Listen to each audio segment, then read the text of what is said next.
আসসালামু আলাইকুম রহমতুল্লাহি ওয়া বারাকাতুহু। কিতা খবর সবর আসনি বালা? আল্লাহর রহমতে আমি ভালো আছি।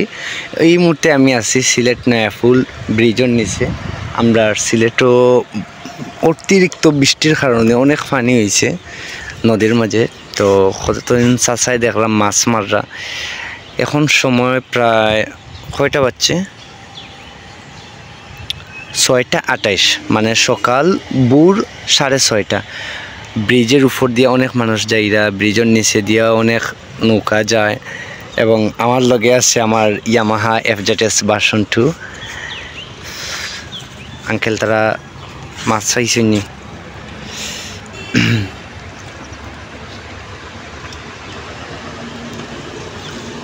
মনে হয় মাছ পাইছেন না, তবে জালোর মাঝে ফেস লাগে গেছে। যাই হোক, আসসালামু আলাইকুম। জি আলহামদুলিল্লাহ।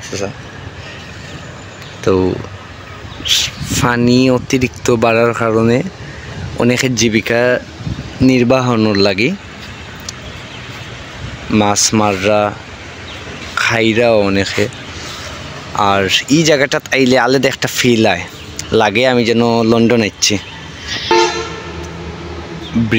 ব্রিজের উপরে দিয়ে বাস যাওয়া, নিচে বাইক, এবং এনে একটা সুন্দর একটা উবাইবার জায়গা। ও সামনে থেকে শুরু হইয়া একদম শেষে গেছে ওই যে টাক যার ব্রিজের উপরে যে দেখে আলাদা একটা শান্তি লাগে। আর নিচে তো পানি আছে। যাই হোক, আপনারা চাইলে আইতা পারেন। আর ইনশাল্লাহ দেখা হইব, সবর লাগে মাত হইব, আর আমার লাগেও দোয়া করবা। আল্লাহ হাফেজ। আসসালামু আলাইকুম রহমতুল্লাহি ওয়া বারাকাতুহু।